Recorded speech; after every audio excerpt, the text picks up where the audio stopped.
Good afternoon, Tobago. Good afternoon, Trinidad and Tobago. And those of you viewing us from other parts of the world, welcome to today's media briefing, where we will provide you with updates on the Tobago Blue Food Festival as well as the Tobago October Carnival Celebrations 2025. The Blue Food Festival being this weekend, Sunday 19th October, and Carnival being next weekend from Friday 24th to Sunday 26th. I'm Patricia Nicholson Richards, and I'll guide you through this afternoon's briefing.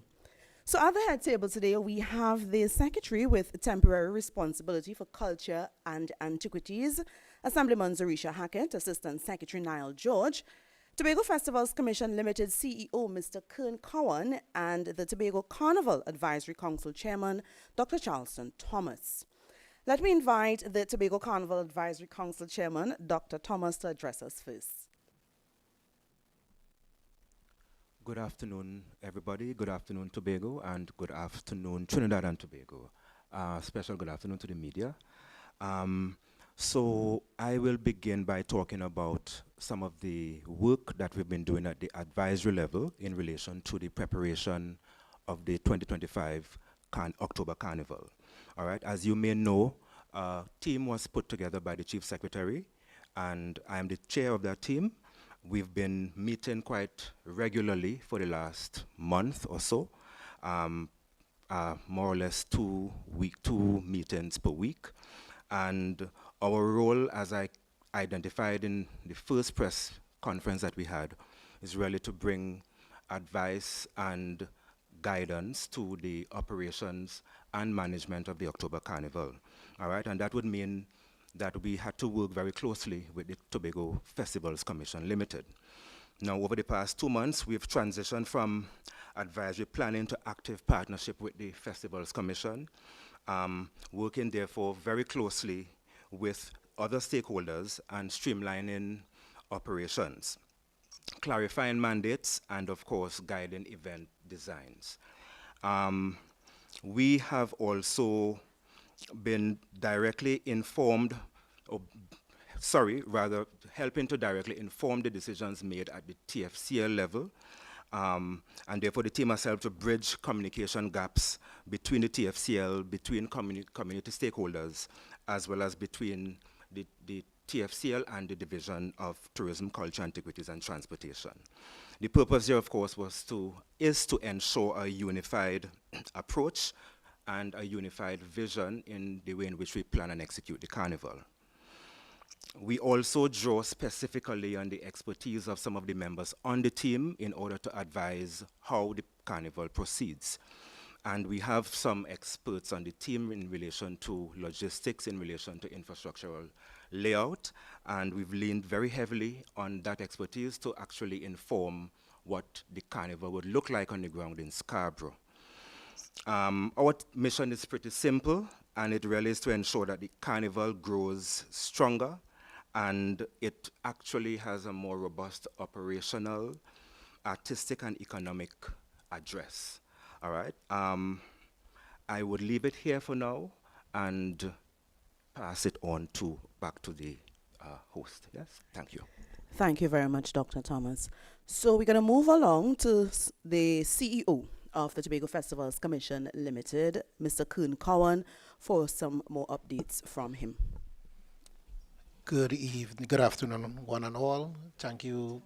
Good afternoon. Welcome to the media, Trinidad, Tobago in Focus. Thank you so much for us being given the opportunity to serve you as we are currently doing. We are doing our best to give you a product that is not only just memorable, but unforgettable. And so Dr. Thomas would have, of course, started talking about the carnival product and how much has gone into it. And I want to kind of segue just a bit into what you can expect at Bloody Bay on Sunday the 19th, which is our Blue Food Festival. And please note that the Blue Food Festival is still rated number 9 in the Caribbean as one of the greatest culinary festivals in the region. So we have something to be proud about. Yeah. So this year we really wanted to focus on giving another memorable experience at the Blue Food Festival. And one of the things that, of course, was one of our shortcomings in 2024 was our logistical movements with our shuttle service, with our parking zones, and all of those things. So we focused in heavily in ensuring that we come up with a more robust support for those for patrons to ensure that the patron experience remains premium.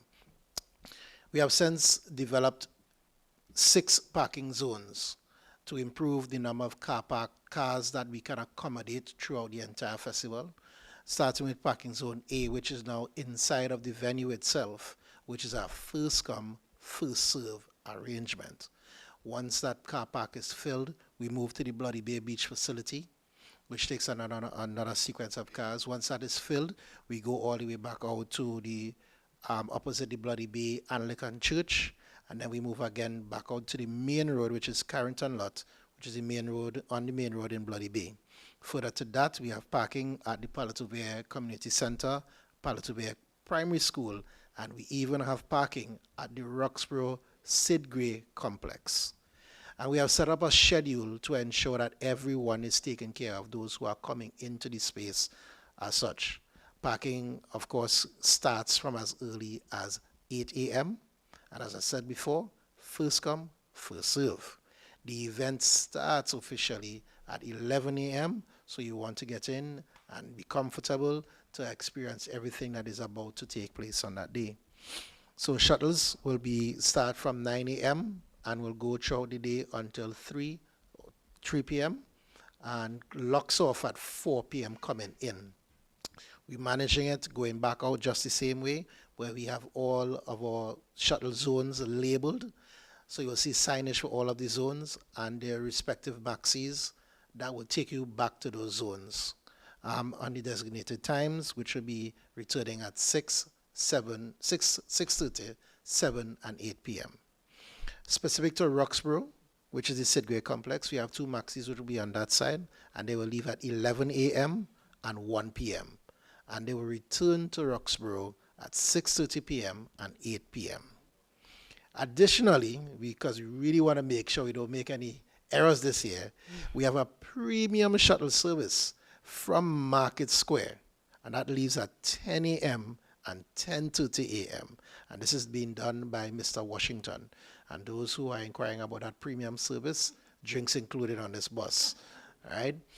So Mr. Washington's number is 751-2009. And that carries a cost of $150 to go and to return. And the return is at 7 p.m. and 8 p.m. It departs Market Square at 10 a.m. and 10:30 a.m., 2 maxis each. And it takes care of, as I said, that premium service. Additionally, we also have PTSC, who also is going to provide a paid service going into Bloody Bay at 12 noon and return at 8 p.m. So we want to ensure that these things are done well so that people have a solid experience. We have increased our support in terms of managing it very scientifically. So we have road marshals, parking attendants, we have shuttle attendants to ensure that we can cater for everyone from a customer service standpoint. Again, premium service throughout the entire experience. The Bloody Bay Beach facility is also going to be outfitted with lighting. The car park's going to be outfitted with lighting and security, so you have everything taken care of at every point. So drilling back into the actual event, as I said before, it starts from 11 for comprehensive programming and, of course, a culinary experience like no other, featuring the Blue Food itself, where Dasheen is king. This year's theme remains Dasheen Land, so come to experience what that is. It's a family-oriented event, so you are going to have a kids zone. There are going to be things that all activities for family members can enjoy, and you will see experiences and different things from of course, the root crop Dasheen ice cream, the various food options that will be there. Come to experience those things, and you may even have some surprises as well, inclusive of the petting zoo.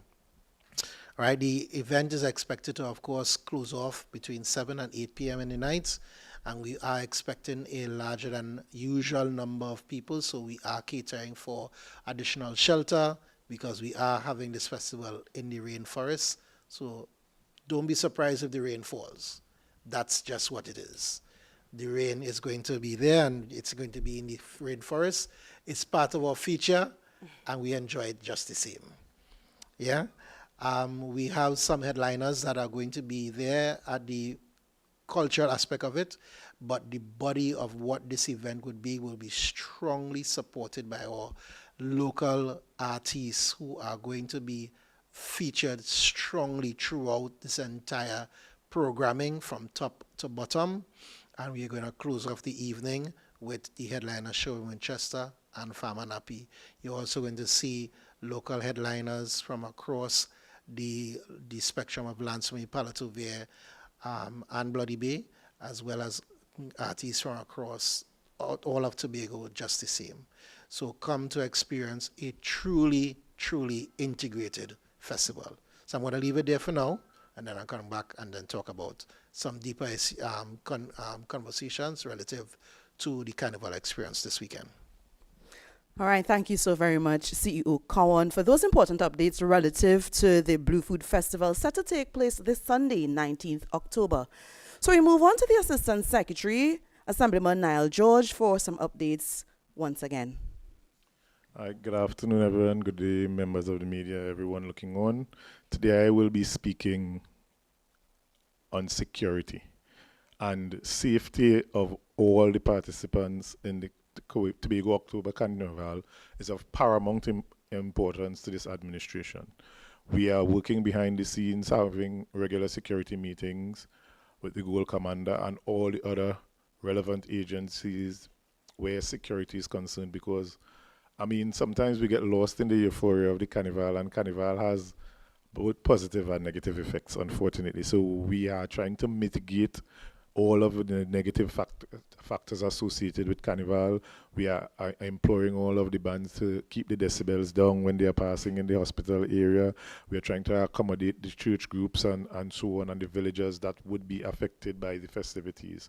But I also like us to celebrate our panorama, which we will be having on Saturday, and how it has added to the carnival value. Because remember, when we initially started, everything was pretty much crammed into one weekend, and something that we have been working hard with the SIGs is expanding the carnival in the month of October. So we are going to have Panorama on Saturday and Blue Food on Sunday, and we know that these two festivals will feed into, well, these two activities would feed into one another. We are expecting a much larger volume of people at Blue Food because we know it would have a spillover from the Panorama, and as Mr. Cowan has just said, he has stated the many things that we have done to make sure that it would be safe and accommodating, and everything would be smooth.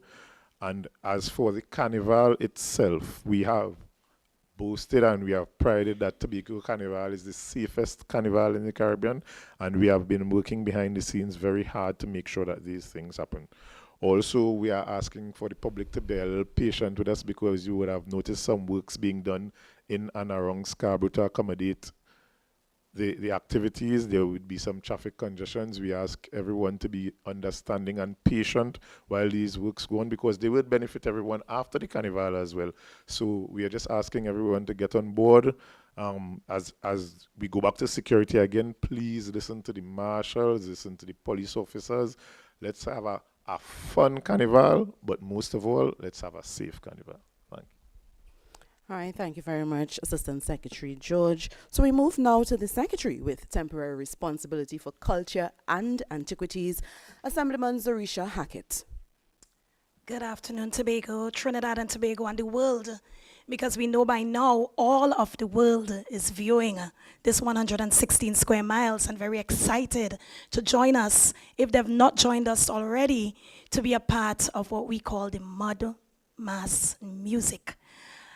This is the theme of this year's carnival.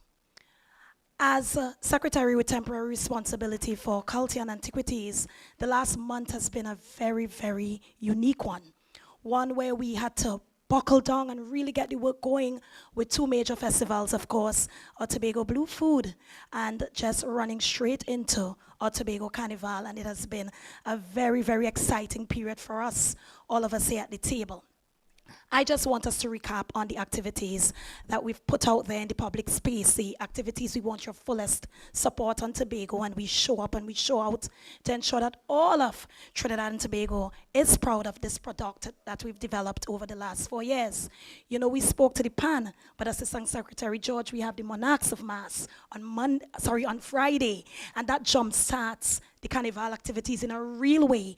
And of course, Market Square, which we've dubbed Carnival City, comes alive from Friday night as we have the Monarchs parading in the center of our capital.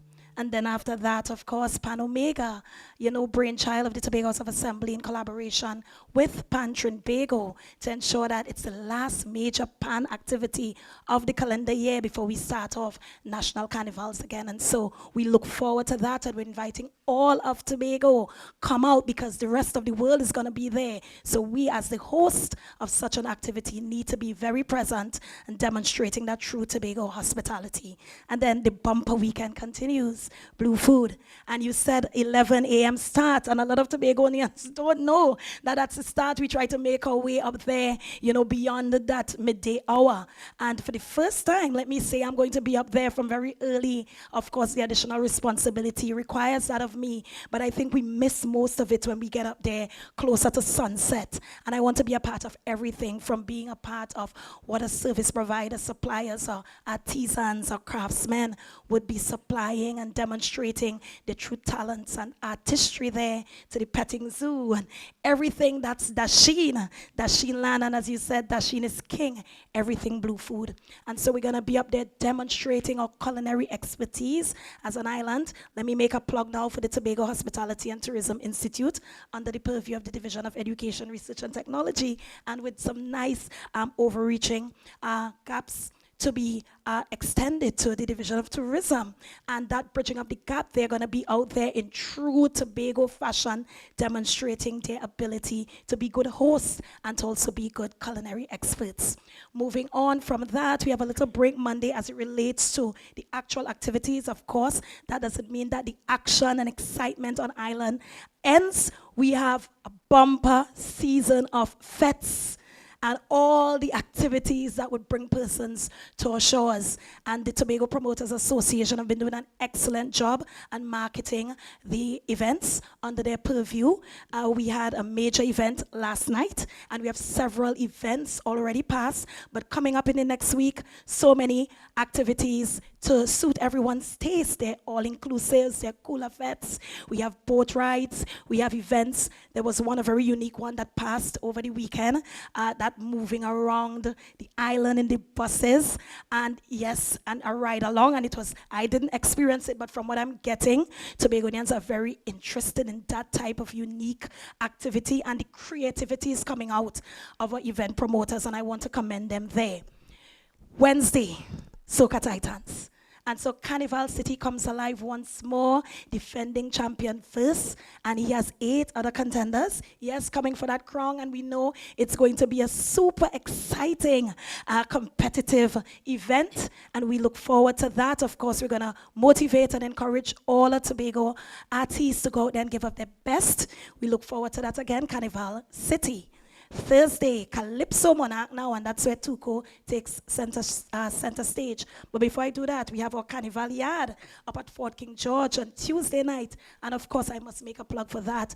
Over 25 Calypsonians are going to be on stage. We're going to have guest performance by Lord Nelson there as well. And so that's more of a family event. We're encouraging our families to bring children, auntie, nene, and everybody out as we continue to celebrate Calypso History Month. So jumping back to our Calypso Monarch, of course, competitors are there, tuning up, getting ready to give you the best show as it relates to Calypso. And again, we're celebrating Calypso History Month in truest form and fashion. and Tuco is prepared, ready, willing, and able to demonstrate the talent that comes from our Tobago soil. And we're going to look forward to that. And then, of course, fantastic Friday in the Tobago sense of it. Looking forward to everything that is going to come into place as we get ready for Juve Saturday morning. Starting from what time, Mr. Kawan? 4 a.m. Tobago, not Tobago, 4 a.m., eh? 4 a.m. We start from our shopper complex. And of course, Mr. Kawan, I'm going to ask you once again to just reiterate the route. A lot of persons have been asking for us to put some visuals up. And I have been actually advocating for that as well. We need the visuals up. We can't take it for granted that persons know the route, our route for Juve, our route for night mass, and of course our route for the parade of the bands on Sunday. And so again, Saturday night, that's where we're going to have a dual celebration. We're going to have a pan and powder. We're going to have a pre-pump for the night mass occurring alongside that. And then we're going to move into the streets of Scarborough for that night mass celebration. There are other events occurring on the island as well because, of course, in the east, a new addition. Of course, we want to ensure that the east is always represented. And as I'm saying that, I missed out a major one, Rocks Glow on Thursday night, which gives Tobago a choice. So you can be in the center, taking in the Calypso Monarch, or you're going to be in the east. We have a lot of work to do on that night, Mr. Kawan, because we have to make our way to both activities, but of course the choice is there, and a choice again on Saturday night. And as we continue to develop the product, we're going to see where's the best fit. Of course, this carnival is still in its infancy, and so we're tweaking as we go. We're listening to our stakeholders. We're listening to you, the people of Tobago, and we're going to get it right eventually on Sunday, Parade of the Bands. And it begins with the traditional mass, and that starts at 10 a.m. And we want to encourage you as spectators to come into Scarborough. We're going to make all the accommodations necessary for you. Children can take in this celebration as we help them understand the culture, the history of a beautiful island. We're making the preparations and accommodations for spectators to view comfortably from the sidelines. We've also made lots of preparations for small businesses, including our vendors, to be able to come and ply their trade in a very safe space to ensure that, you know, of course, you're able to make some much needed resources in this time. And then in the afternoon, although we're saying in the afternoon, we're actually having those bands assemble at the starting point at Shore Park from as early as 11 because we want a smooth flow of the bands across our streets of Scarborough. The gaps became an issue, and our stakeholders and our spectators complained in the past about the lag time and about the gaps in terms of that flow. If you're a spectator and you come into Scarborough, you don't want a dull moment. And so we've done a little different route for the traditional mass so we can merge both parades in a smooth and fluid way to ensure that there are no gaps in the spectators' experience. And again, I'm going to defer to Mr. Kawan to speak exactly to the route. And then we bring the curtains down by midnight of that night. Chief Secretary would also speak to what happens on the Monday, Tobago. We have a surprise for you on the Monday, but we want you to know that we want the experience to be one that all of Tobago is proud of. We want you to understand that it's your product. Whether you directly participate or not, it's your product, and we are all responsible for the branding of Tobago's Carnival. We also want to push or future dates out in that period. We want to conduct some surveys. We want to ensure that the experience, not only for spectator, but for masquerader, is one that lives up to expectation. And of course, that will be done through our ports of entry. And we want you as a Tobago population to understand that you are the host of this carnival, whether you're participating or not. And so we each have a responsibility to ensure that the tourists, because they are tourists coming into our island, ensure that they have the best destination experience, because it's more than the carnival. At this period, we're also selling the island to the world. And so we expect to be on our best behavior, customer service, on point, ensuring that the true Tobago camaraderie, hospitality, you know, what makes us us, is on display for all to celebrate and for all to appreciate. I also want to speak to a challenge, and I'm being preemptive here, that we continue to face as an executive council, one, and as the carnival directors or team leads here, and that is transportation to the island. We have not been able to make significant gains over the last 2 or so weeks. The the conversations continue, but you must appreciate that there's some challenges right now administratively with Caribbean Airlines that are further compounding the issues we now face. And so we have been doing everything we can from this level. The letters have been written, the voices have been raised, the conversations have been had, and right now we're just hoping, I don't want to call it a miracle, I'm actually calling it hoping that this thing happens in the way that we know it should, because we have right now met capacity as it relates to what the port has done, and who has booked has already booked. But we have several persons right in Trinidad, in the Caribbean, along the regional front, and internationally, just hoping and praying that some flights open up. And it's one of the things that I wish we were not at this point still advocating strongly for, but it is what it is, and so the advocacy continues. I think that at this point, we need the assistance anytime now. It should have happened before, but we're still very hopeful that today, tomorrow, because influx happens over the weekend, and then we have some greater arrival needs coming in from Wednesday. More or less is that period where for sure you're a masquerader, you're heading to island, because it's that time when the distribution process occurs through our bands. But not only masqueraders, the artists that need to perform in our events are also challenged by, the lack of flights to get to the island. And I think that at this point, we've done everything we can do, and we're just hoping and praying for Caribbean Airlines to really answer the pleas and cries of us as Tobagonians, as an executive council, even more so, that we need these flights. I mean, even if we need to have the conversation about charters, that should probably even happen now, about actually having these flights. And, it's a pity, because for other periods on our calendar, we see flights becoming available for other activities. I think you would know what I'm talking about, and it seems to be so easy to be done. And for major festival, or most major festival, at that, we continue to experience the challenges.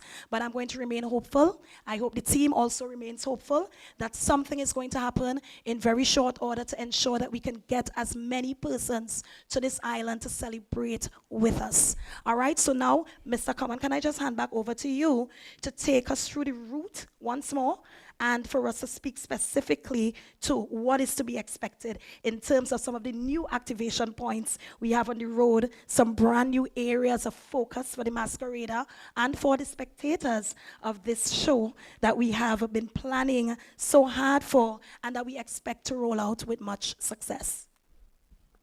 Thank you, Secretary. So permit me to start, first of all, to give you a sense of what to expect at Pan Omega. Pan Omega is going to be in the heart of Scarborough, which is Market Square, what we call Carnival City.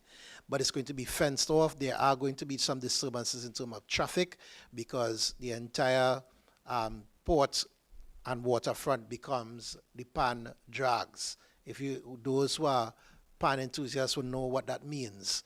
And then they come in from KFC into Market Square, into Carnival City, where we are going to have a larger than normal crowd space. So Scarborough in itself is going to be the central hub for all carnival activities in 2025, October. Yeah, so quickly switching to, of course, the route itself, starting first of all with the Juve route.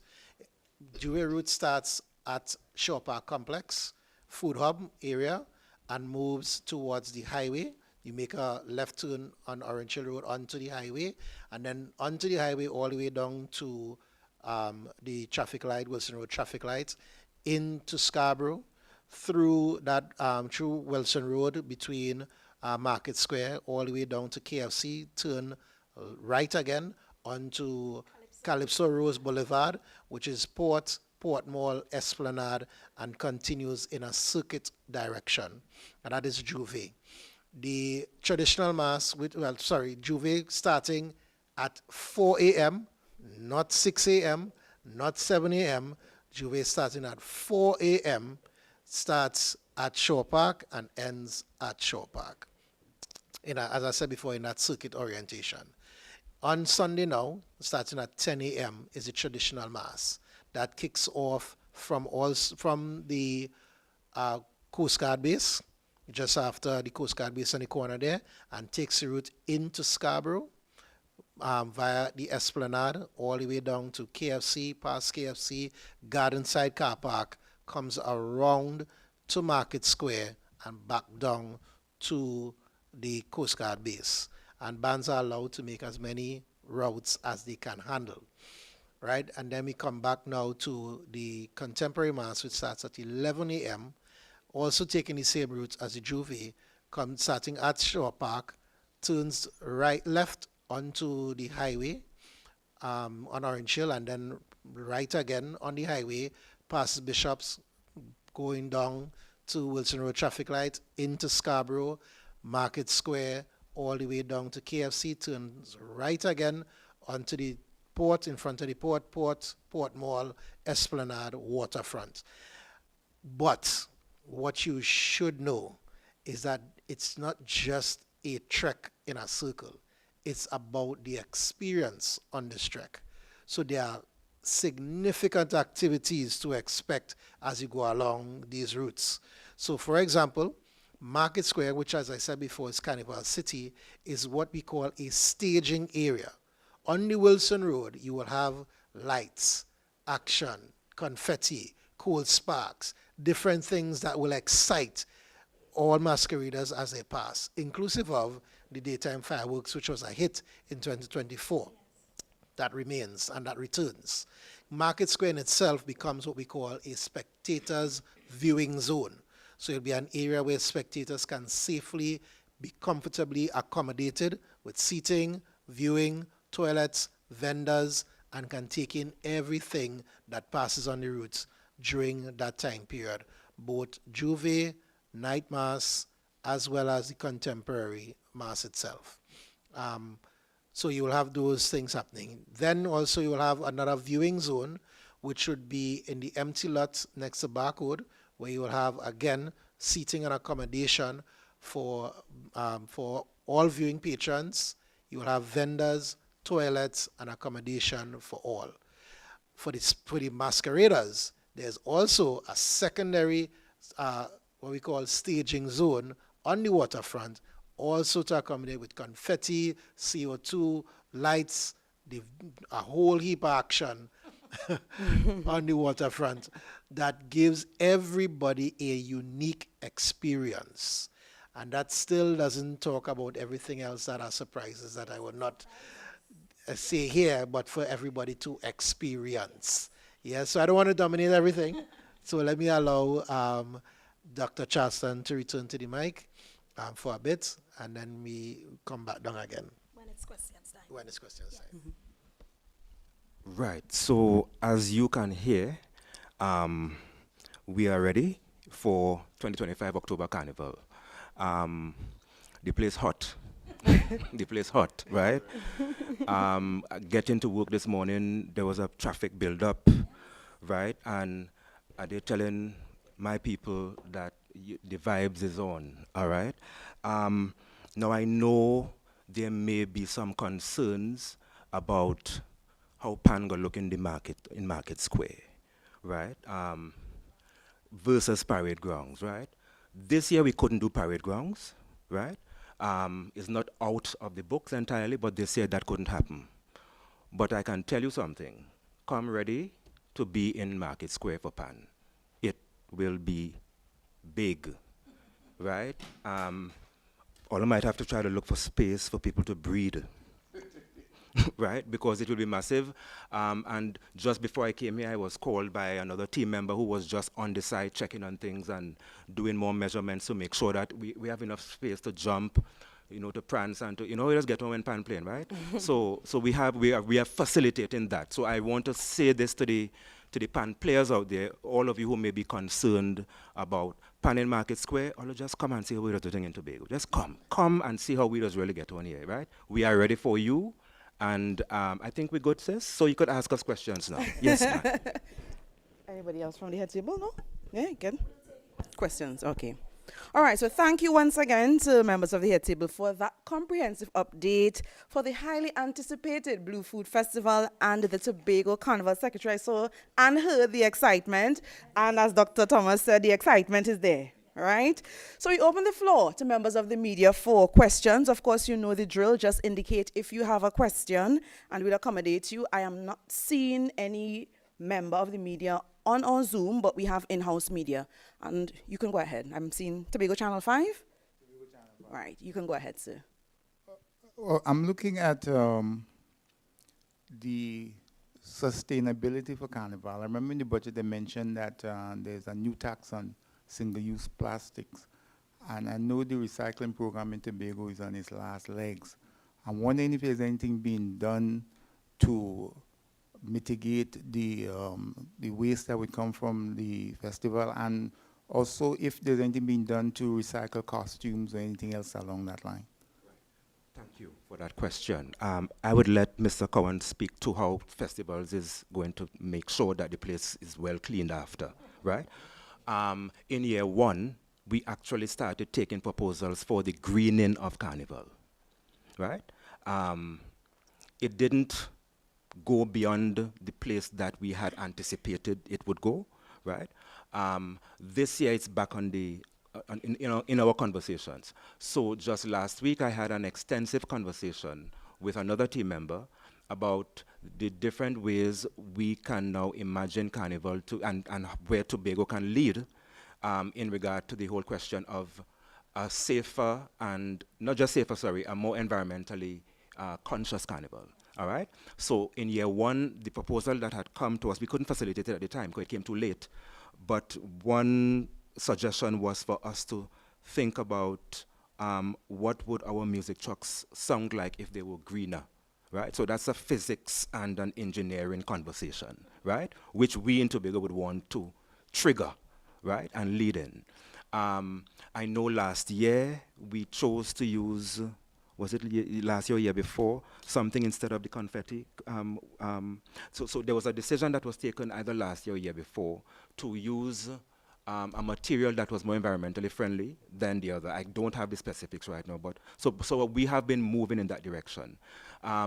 My task as a chairperson is to make it more deliberate, right? So after we submit reports and we see what the October Carnival 2025 looks like in terms of people's experiences and so forth, my task will be to make that a very deliberate aspect of my report and submit it up to the secretaries and the executive council, right? So I want to say this very boldly. I don't know that National Carnival has yet had a conversation about the greening of Carnival. I want to say it here first. Tobago, it's been said in Tobago, right? And I want to say that this is not the first year.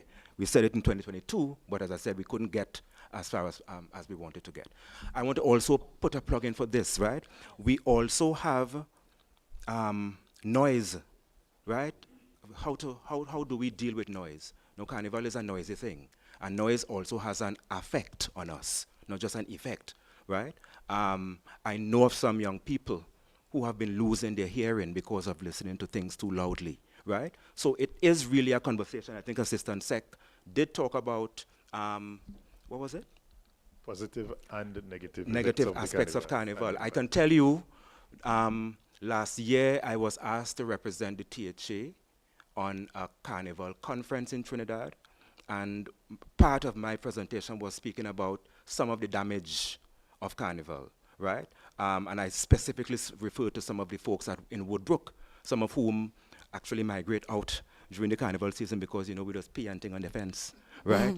And bucklers break up in the yard, and you know what I mean? So there are things to consider regarding a better poised Carnival towards an environmentally conscious thing. And of course, antiquities is a new realm in the division. So we are very concerned about the way in which Carnival now will become ancient history for us, and have that greening as something that we started here in Tobago. So to add to what Dr. Summers said, and that's why I spoke about it, behind the scenes, there's a lot of planning work that takes place that doesn't really come to the fore. That the fact that there is very little noise says that a lot of that planning and that mitigating takes place. We have to think about how the island would change, because remember, we would have an artificial population of upwards of 30,000 persons. How we deal with this? We have been having water problems naturally in the island. How are we going to deal with that in terms of the additional visitors? So a lot of these things are taken into consideration in the planning in terms of how it would affect persons. You know, the security officials would actually walk around in Scarborough to meet with the residents before the carnival. So it's not about just hoisting it on them. We have a very consultative process, and it is important for us to mitigate the factors, because any festival of this nature, there will be some sort of collateral effect. And it is our responsibility as an administration to make sure and mitigate these factors. I think he had. I want to add one thing. I'm happy you asked that question. It means that Tobagonians are very concerned about the product. And we also want to open our doors to Tobagonians, environmentalists, persons just very conscious of the negative fallout or the negative impacts of the carnival to come to the fore. I mean, we're not all knowing as an executive council, as a team, and we want to be able to let you know that this is our product and we're building it together. So experts, persons who are just concerned, persons who have the information on the effects that any festival of this nature would bring, come to the fore.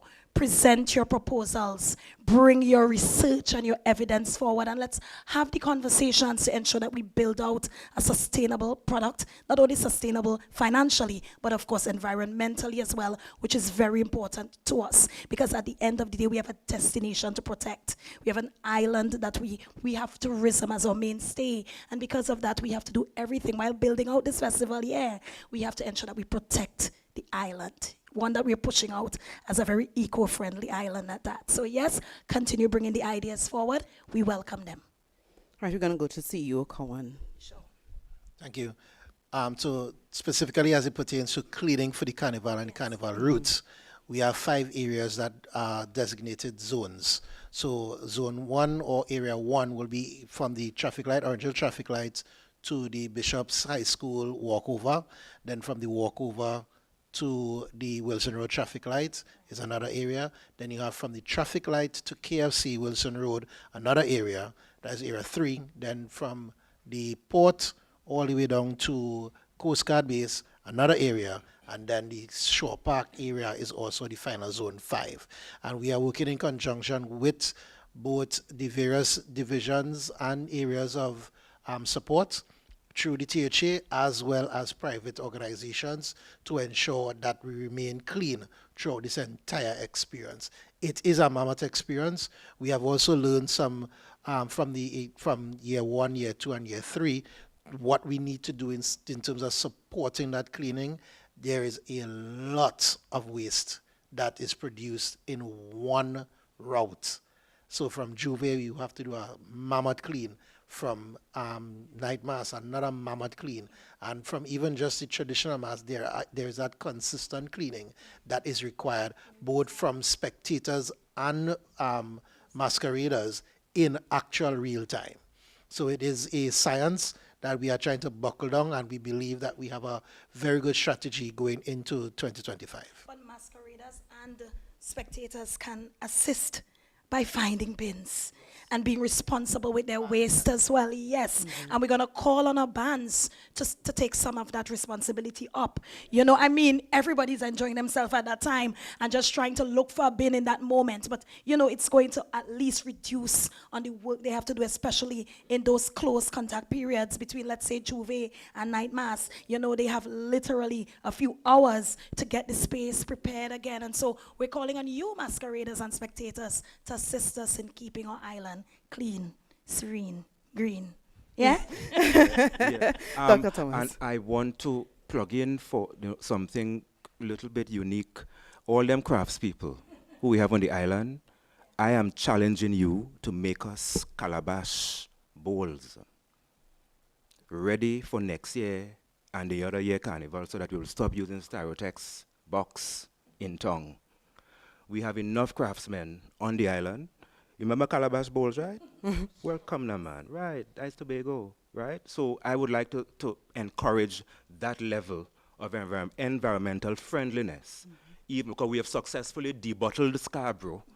Not so? For some of the events, we can't bring bottles, right? Glass bottles in Scarborough. So there's another way we could de-stereotype Scarborough, right? Make the calabash them and give away. Little one, medium one, big one, let me eat in the calabash. Let me do the thing, right? Yes. That's right. You know, so it's a challenge to the craftsmen on the island. We have work for you. All right. All right. Any more questions from the media? Tobago has long dominated the medium bands and the small band competitions. And Castanjama is moving to the big band competition. Now, earlier in the year, NGC pulled sponsorship from Steel Explosion. I'm wondering if the Assembly is getting involved in trying to get the state enterprises back on board, and what is being done to facilitate the creation of a pan manufacturing facility and pan tuning facility in Tobago, seeing that the pan is such a dominant part of the carnival. Well, I'll start with the sponsorship, and we as an assembly has always supported capacity building in any form or fashion. We have dealt with SIGs in terms of training to attract sponsorship. So naturally we would deal with that. In terms of the pan making, that would be a private enterprise. And we have the business development unit, we have venture capital. All proposals are welcomed. And once your proposal has been evaluated and passed as successful, then you would definitely receive support. To add to that, as Secretary of Education, Research and Technology, it has been one of our concerted efforts as well to push this through our education system. Goodwood Secondary, for instance, has the capacity for that. And so what we need are persons to be able to actually do the thing. So we can provide a facility as a Tobago House of Assembly and support it in that regard. But what we need are persons who are willing and able. And these are the days when you miss someone like Deuce, yeah? Yeah, these are the days but it's young people, you're playing the pan, but we want more persons to be able to do the tuning and the manufacturing. And you're very correct, because now that we have these polls from major sponsors, as a Tobago House of Assembly, it's our responsibility to be able to bridge that gap. But it's not bridging the gap just as a handout. We need to be able to empower our stakeholders to be able to, yes, you get that assistance, but see it as an investment. And you build on that investment yourself. And the empowerment should come from us in having them understand that it's not just a handout, a grant. You get it and you come for the same next year, even more, when you should be building and honing in on your craft. And so we will continue to give that training and development, continue doing the research that's necessary, and continue facilitating the development of our stakeholders. But that responsibility also lies in the stakeholders in putting themselves front and center and being able to, be there wherever you see the gaps there. And so, again, the ideas are welcome, but we want Tobagonians to become a bit more confident and robust in the conversations that we want to have with them, for them to be responsible for the markets that are now arising naturally, and understanding that now as a carnival destination, there are various fields that they can, get themselves involved in. There's a lot of money to be made right here, even through this festival. And so we're calling them out. Where the THA can provide the training and development, but you have to have that will to be able to want to be a part of it. So again, excellent question. Additionally, right, the role of the advisory committee is to plan, to assess and see where things could be done better. And we have realized that we need to get an earlier start in terms of launching the carnival and signaling the intent of the carnival. That allows the potential sponsors to engage better with the SIGs, and that is something that we are indeed working on improving for Carnival 2026. The Chief Secretary also brought the major sponsors, all of them, to one table. That would have set a platform to signal the intent and the growth of the Tobago Carnival, and to show that it is something worth investing in. So therefore, we would have brought the pool closer to the SIGs, and we would have had them in one room listening to everybody at the same time. So those are some of the additional things that we have done to make it easier for the SIGs to engage sponsorship. All right, thank you very much. We have Aliyah Balgobin, Tobago updates. So we've seen infrastructure building space for vendors up at the Blue Food, up at Bloody Bay for Blue Food, right? In the past, there have been concerns about the drainage system. Can you touch on that along with the space for vendors? Is it that vendors have to tender a registration for this space, or they can just first come, first serve? Well, so the contractor who is working on this site did an excellent job in preparing for major eventualities. So there are now underground drainage facilities that will allow for any heavy runoff to run off quickly into the adjacent stream, as well as to the front wastewater drainage. So from a water management point of view, wastewater management, it is well articulated. There are also underground trenches for electrical. So the site in itself is also currently equipped with both water and electricity. For the very first time, we have currently booths to accommodate physical booths to 22 vendors. And those vendors come from the area of Lansome, Bloody Bay, Palatouve. And we are also supporting with another set of booths that will allow you for, on the actual recreation ground, to have the craft vendors, 41 vendors on that side. And then food vendors, we have 38 vendors. You have everything for everybody. We didn't miss at all. So there is something for everybody. And the booths are lovely. They are wood cladded, and they are ventilated well, and they accommodate, as I said before, 22 vendors in a 10 by 10 space. And they are equally available across the space to accommodate all persons. Patrons will come to the front window to access what is required, and they purchase the stuff from the front and be able to accommodate by all vendors. Yeah. All right, thank you. See you. So we know Bloody Bay is known for Blue Food, right? Is it that you all are expanding for different cultural events up at Bloody Bay, seeing that the structures are there now? Yes, this site would be multi-use. There would be different things that would now be able to be done at the site. I can see camping, as Secretary said, but I can see a wedding in the rainforest. That's what the site can do. I can see different other cultural events, parties, different things. Let your imagination take you on a journey. Don't be trapped by the fact that you see this venue as only the Blue Food Festival site. This is now another entertainment space that can be flexible for various different things. Were there any new partnerships or initiatives going forward to help this long term?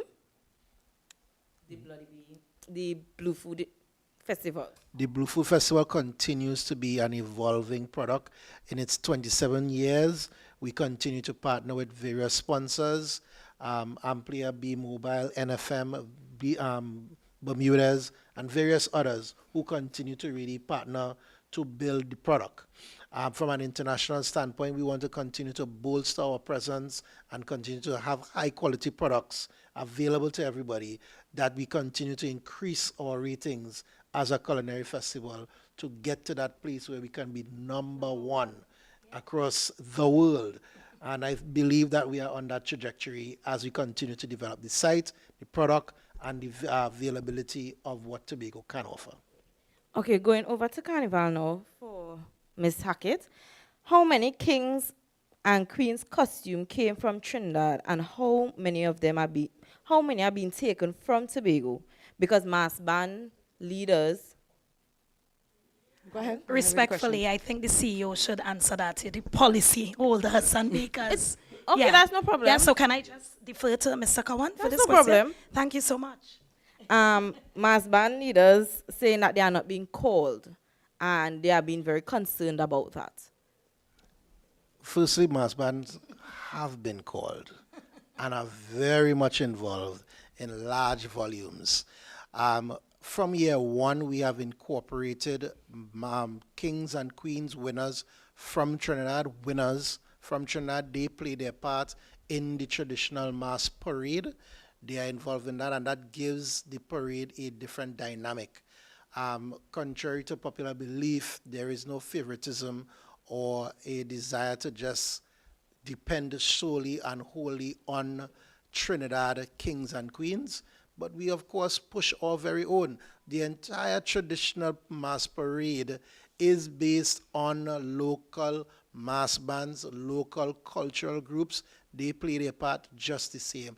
As a matter of fact, we have over 15 of those bands who are playing their part on just that one segment of that parade. So there is no domination of Trinidad Kings and Queens, nor any domination of Trinidad mass bands, but we also have to be very wise in terms of how we bridge the gap that we can also be fair to all at the same time. Our focus remains very Tobago-centric in terms of pushing our local products, our local artists, our local artisans, and our local designers. Pay particular attention to the Monarchs of Mass. It's about local designers. It's about developing the next king and queen. That is what Monarchs of Mass on Friday night is about. And we have 21 participants for the Monarchs of Mass that will tell you that all of Tobago, all of the mass bands are very much involved.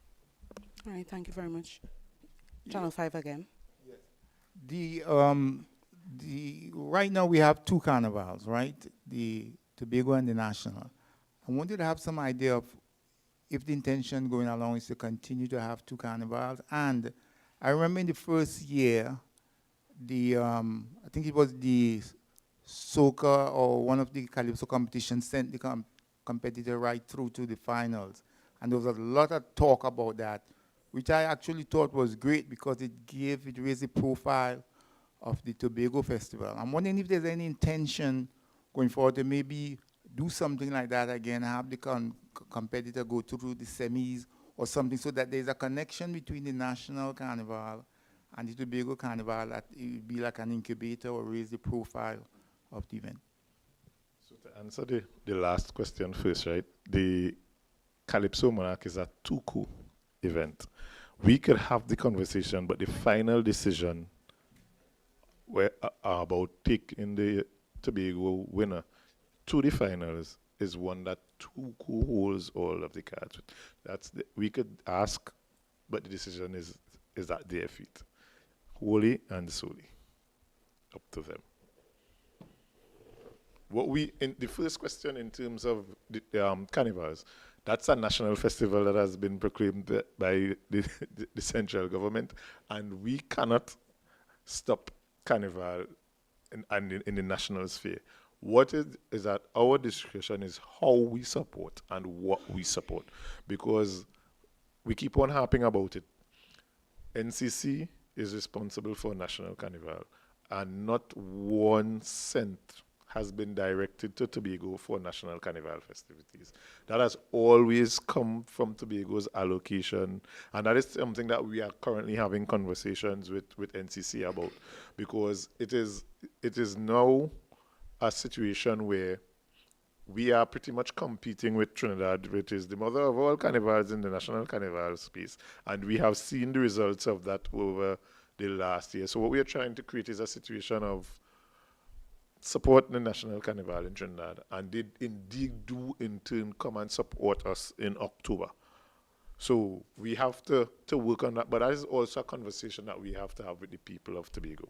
That is not a decision that can be made lightly. We are aware that it's almost impossible to maintain both festivals.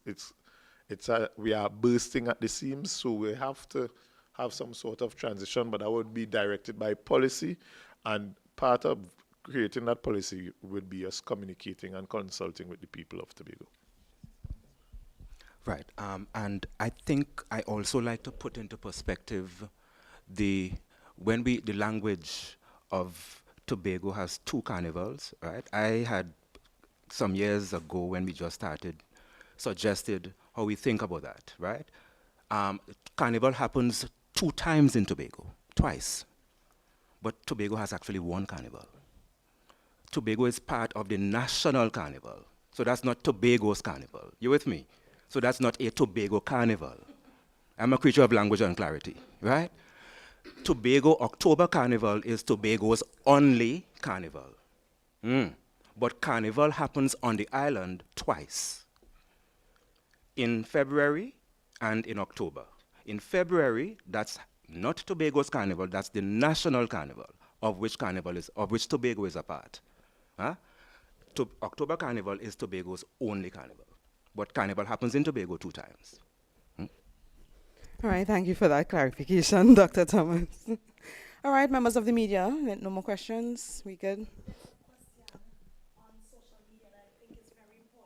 All right, Secretary. I saw it and I told CEO that we should address it. No problem. It's a question, and it's, it's just all spectators wanting to understand what the Engage, yes. experience would be like for them. Yes. And it goes, would they have bathrooms available other than the esplanade for spectators as well as masqueraders to use? And you see these simple questions, people want to be able to envision the experience. And I think that that is a question that requires, it may seem simple, but requires, so again, you went through the route, but I think that we can speak to, areas where we can have masqueraders and spectators be able to access a washroom facility, have a cool down area, have even a family picnic if they so desire, and so on. So can you speak now to logistics as it relates to rest, Restrooms. accommodation, relaxation, and so on along the route? Great. It's actually a beautiful question. As mentioned before, we have specific viewing zones. In these viewing zones, one Market Square, one just after the Esplanade, and of course one which is lower down at the empty lots by Barcode. Those viewing zones are going to be outfitted with washroom facilities and vendors, as well as comfortable seating and safe enough for you and your children to spectate, or just you and your friends and family to enjoy a safe, comfortable zone. Yeah. If you are on the highway, yes, you can also have there will also be a bank of toilets right opposite Pentecostal Light and Life on the highway. On the other side of the road, will have a bank of toilets there for you as well. So you'll have toilets there, Market Square, Esplanade, on the waterfront, and at the start of the parade area, which is close to the Shore Park zone. We should be calling the name of that area. It's called the Mighty Shadow The Boulevard. Mighty Shadow Boulevard, not the Shore Park complex area. We have to promote Yes. these new names. Yes, so last year. yes, so the Calypso Rose Boulevard is going to have a larger than life accommodation for all of our spectators, as well as the Mighty Shadow area is going to be as a crossover zone for both spectators and more so masqueraders as they start. But of course, bands they will have their support structure in terms of trucks that will be able to support those things as well. Additionally, to be very clear as well, we also have medical stations, one on the highway, one in Market Square, and of course the breakout zone, which will be at the old FCB car park, which will be manned by TIMA. Yeah, so we are taking into consideration the comfort, the security, and the ease for everyone, both masqueraders, spectators, and non-masqueraders and non-spectators, because the island still is going to be alive otherwise. So we have the business sector, we have the residents in the area, we have the religious bodies. We are taking into consideration everybody, that there is equity across the board for accommodation and understanding of everybody's role and function generally. Yep. All right. Yeah. All right. A very comprehensive update indeed. Dr. Thomas has one more thing. Just one more. One more. And this is specifically for those who are not from Tobago. So the Trinis, the Bajans, the Jamaicans, everybody else, right? What are the things I want you to come to Tobago to experience the Tobago language? Demand that you hear we talk, we ting, because that is part of the carnival flavor, right? When you go up countryside, listen to them old people talk, and that is part, it's not just Jamaica had a nice thing, we have it here too, right? So I want to sell our language as a unique part of our carnival as well, Secretary, right? Is we island, is we thing, we only song like this, so we could sell it with the carnival, right? That's my plug, nice. All right, and sell it we will. A very comprehensive update on the Tobago Blue Food Festival and, of course, the Tobago October Carnival celebrations. Let me say thank you very much to the Secretary with responsibility, temporary responsibility for Culture and Antiquities, the Assistant Secretary, Assemblyman George, Festival CEO, Mr. Cowan, and, of course, the Carnival Advisory Council Chair, Dr. Thomas. Thank you also to the media for being here with us. Thank you to the staff at the Department of Information for providing our technical support, and to you, our viewers, for always joining us and for asking your questions on the live stream. I'm Patricia Nicholson Richards. Enjoy the rest of your day.